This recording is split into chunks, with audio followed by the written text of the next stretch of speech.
Hi, എല്ലാവർക്കും ഹൃദ്യമായ പുതുവത്സരാശംസകൾ. Rent act 2025 കുറിച്ചാണ് ഞാനിന്ന് പറയുന്നത്.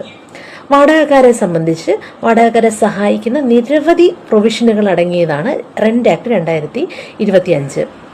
അതിൽ ഏറ്റവും പ്രധാനപ്പെട്ടത്, നേരത്തെയൊക്കെ വാടകക്കാരിൽ നിന്ന് വലിയ തുകകളാണ് അഡ്വാൻസ് തുകകളായിട്ട് വാങ്ങിയെടുത്തുകൊണ്ടിരുന്നത്. ഇനി മുതൽ 2 മാസത്തെ വാടക തുക മാത്രമേ റെസിഡൻഷ്യൽ ബിൽഡിങ്ങുകൾക്കായിട്ട് അഡ്വാൻസ് തുക വാങ്ങുവാൻ സാധിക്കുകയുള്ളൂ. എന്നാൽ അത് കൊമേഴ്ഷ്യൽ ബിൽഡിങ്ങുകളാണെങ്കിൽ 6 മാസം വരെയുള്ള വാടക തുക അഡ്വാൻസ് എമൗണ്ട് ആയിട്ട് വാങ്ങുവാൻ സാധിക്കും. മാത്രവുമല്ല, ഈ തയ്യാറാക്കുന്ന റെന്റ് അഗ്രിമെന്റുകൾ 2 മാസത്തിനുള്ളിൽ തന്നെ രജിസ്റ്റർ ചെയ്തിരിക്കണം. അത് നമുക്ക് ഓൺലൈനായിട്ടോ നേരിട്ട് രജിസ്റ്റർ ഓഫീസിൽ ചെന്നോ രജിസ്റ്റർ ചെയ്യാനായിട്ട് സാധിക്കും. മാത്രവുമല്ല, ഈ വർഷാവർഷം വാടക തുക കൂട്ടുന്ന ഒരു ഏർപ്പാടുണ്ടായിരുന്നു. അതിനും ഇവിടെ കൂച്ചുവിലങ്ങിടുകയാണ്.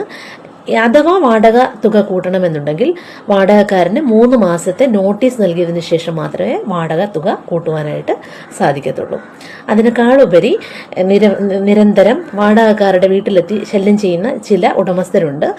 അതും ഇനി മുതൽ സാധ്യമല്ല. അങ്ങനെ വാടക വീട്ടിലേക്ക് ചെല്ലണമെന്നുണ്ടെങ്കിൽ നേരത്തെ തന്നെ നോട്ടീസ് നൽകിയതിന് ശേഷമേ അവിടെ ചെല്ലാനായിട്ട് പാടുള്ളൂ. ഇത്തരത്തിൽ വാടകക്കാരെ നല്ല രീതിയിൽ സഹായിക്കുന്ന, അതുപോലെ ഗവൺമെന്റിനും വരുമാനം വരുന്ന തരത്തിലാണ് റെന്റ് ആക്ട് 2025 രൂപകൽപ്പന ചെയ്തിരിക്കുന്നത്. എല്ലാവർക്കും ഒരിക്കൽ കൂടി ഹൃദ്യമായ പുതുവത്സരാശംസകൾ നേർന്നുകൊണ്ട് നിർത്തുന്നു. നന്ദി, നമസ്കാരം.